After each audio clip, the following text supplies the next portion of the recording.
All right, diving right in today. We're tackling a listener request to untangle the world of Chinese commercial banking. It's a pretty complex landscape. It is, especially over the past couple of decades. I mean, we've seen massive changes in China's financial scene, regulations have shifted, and then there's the fallout from major events. Like the global financial crisis. Exactly. And the COVID-19 pandemic, of course. Mm-hmm. So yeah, we're going to try to unpack how all of that has reshaped the banking system in China. It can give us some real insight into the health of their economy as a whole, too. Absolutely.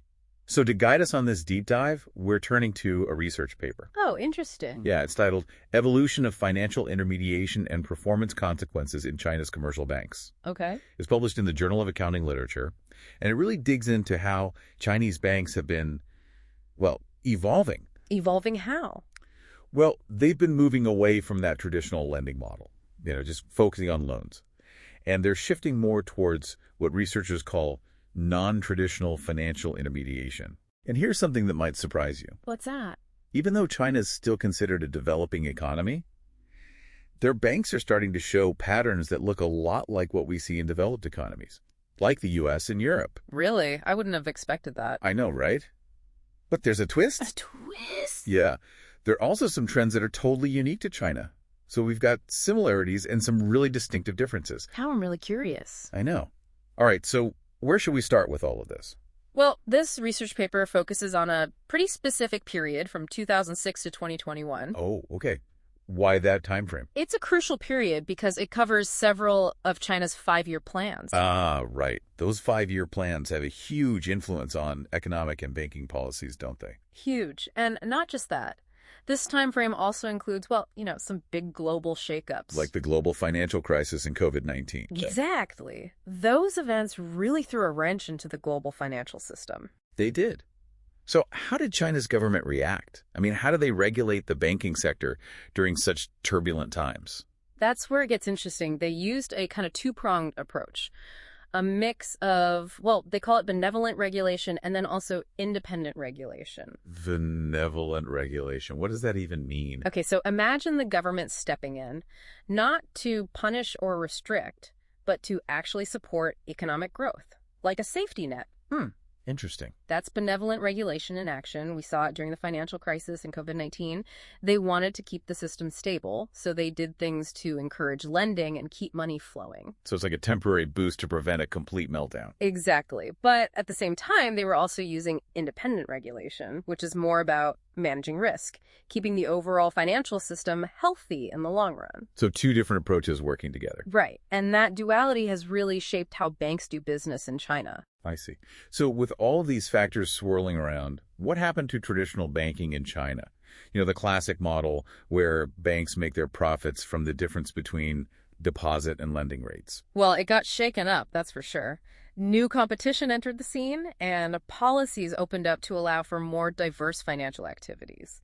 Banks had to adapt to survive. They couldn't just keep doing business as usual. Exactly. So they started exploring what the research paper calls non-traditional financial intermediation, or NTFI for short. NTFI. So they're getting creative. But how do we even track these changes? How do we measure how these new banking models are emerging? Good question. And the researchers came up with a pretty ingenious tool to do just that. It's called the FIE Index. The FIE Index? Yeah, it stands for Financial Intermediation Evolution Index. You can think of it like a measuring stick to see how Chinese banks are changing the way they do business. So it's not just looking at one or two banks. They're analyzing a wider sample? Oh, yeah. They dug into the data from 97 different banks. 97. That's a huge chunk of China's banking sector. It is. And they didn't just skim the surface. They looked deep into the details. Income, assets, funding data, the whole picture. Wow, that's impressive. So what did this FIE index reveal? What kind of new banking models are popping up in China? Well, get this. They found 4 distinct models. 4. Okay, now you've got my attention. What's the first one? They call the first one the investment model. It's all about banks focusing on building up what are called financial investment receivable assets. Financial investment receivable assets. Can you unpack that a bit? Sure. Imagine bundles of loans that have been, repackaged, maybe even reclassified as something else. That's the basic idea. So instead of just directly lending money, they're putting it into these more complex financial instruments. Exactly. And they're funding these assets mainly through deposits from other banks and by taking on debt.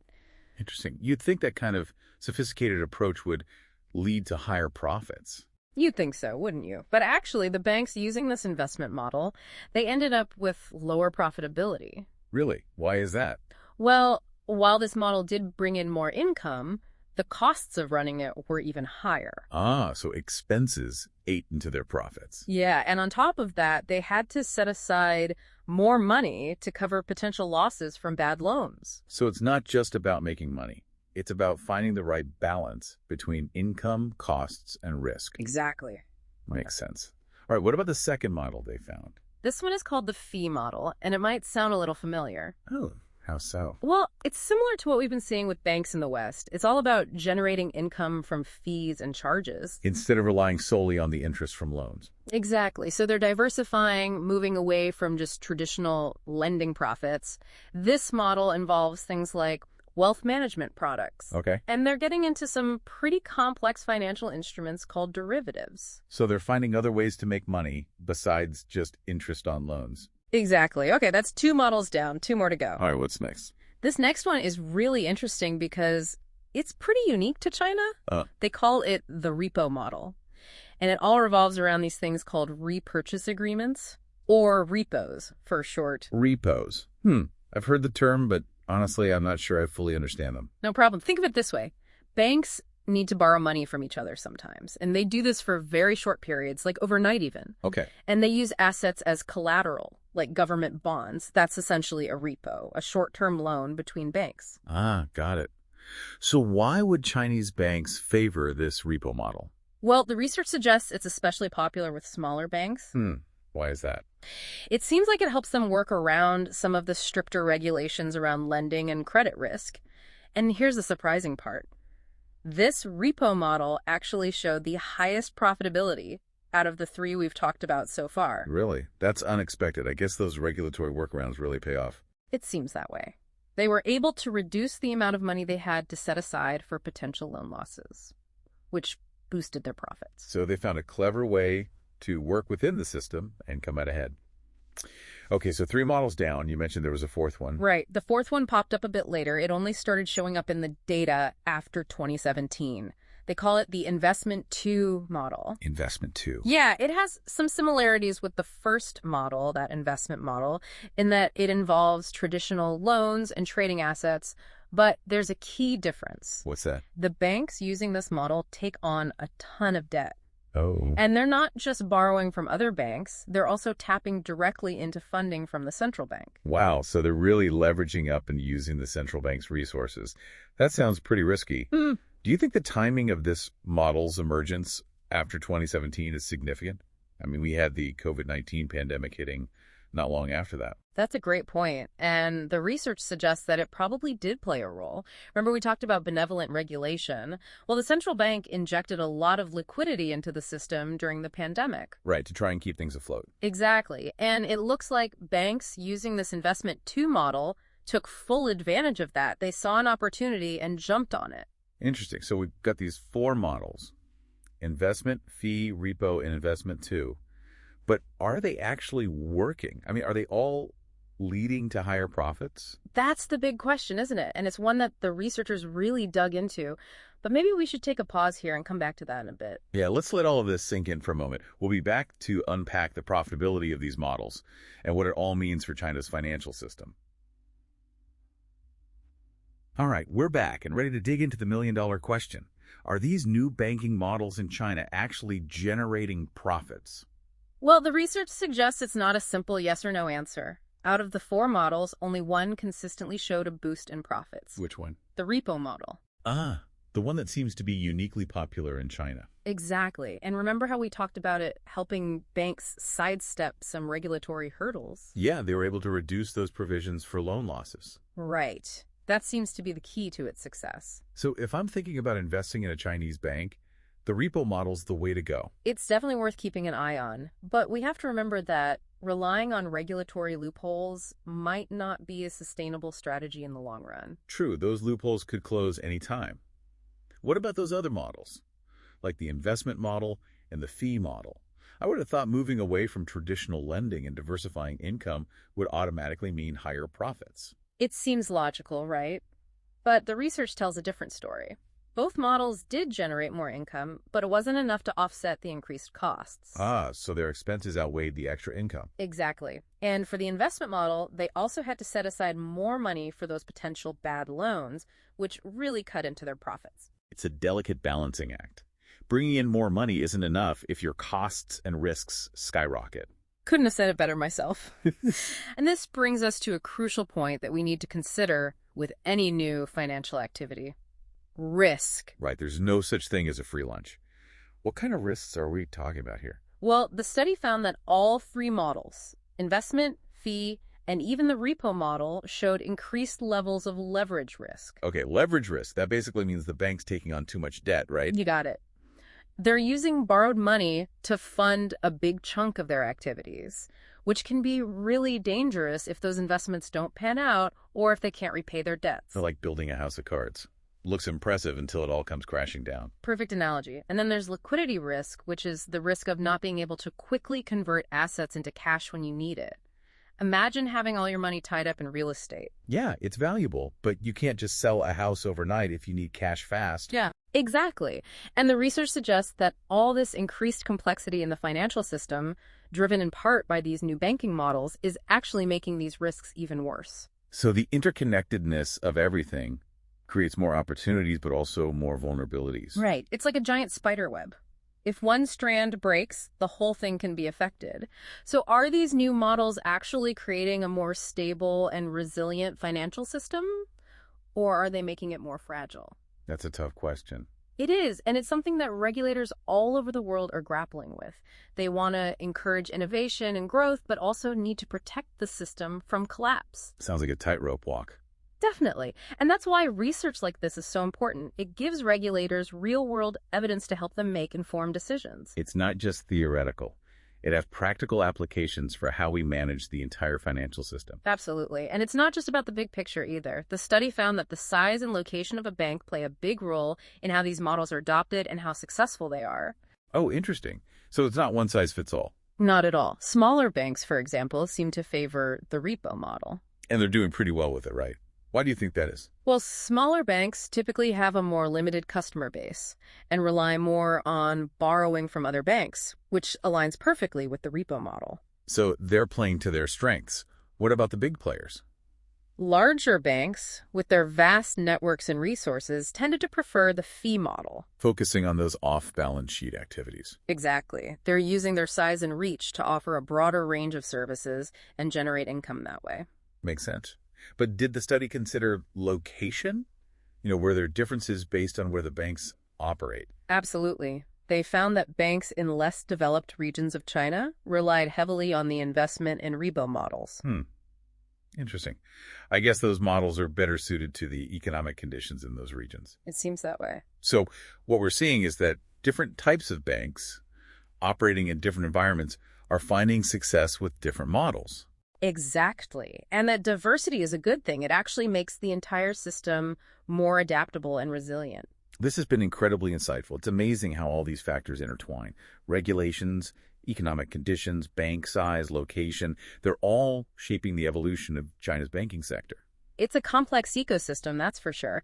But we can't forget that these changes have ripple effects throughout the whole economy. Businesses and consumers are impacted too. That's a really important point. We've been focused on the banks themselves, the supply side, but what about the demand side? The businesses and individuals who rely on these financial services. Right. How are these shifts in banking impacting their access to credit? What about investment opportunities? And the overall financial health of individuals? Those are great questions, and they deserve more attention. Unfortunately, this particular research didn't dive into those aspects. Okay, but it gives us a great starting point to think about the broader implications of these banking trends. Definitely. Maybe this is something our listener can explore further. How are these changes impacting the lives of everyday people in China? I love that. A challenge for our listeners. This deep dive has definitely challenged my understanding of the Chinese banking system. It's much more complex and dynamic than I initially realized. It's a fascinating area to study, and it's constantly evolving. Who knows what new trends will emerge in the years to come? That's what makes it so exciting. Exactly, and it just shows how important it is to stay informed and keep learning about this ever-changing sector. Well said. I think it's time to wrap up this deep dive. Leave our listener with some key takeaways and maybe a final thought-provoking question to ponder. Sounds like a plan. Oh. Let's sum up what we've learned. Okay, so big picture, I think we've learned that Chinese banks are definitely not standing still. They're definitely not. They're constantly adapting, evolving. In new regulations. Right, to market conditions. Global events, too. I mean, think about the impact of the pandemic. Absolutely. And those changes, all that adapting, it's having a real impact on their bottom line. Their profits, yeah. But also the risks they're facing. It's a delicate balance. It is. So we saw this big shift away from traditional lending practices. It's what the research called, what was it? Non-traditional financial intermediation. Non-traditional financial intermediation, yeah.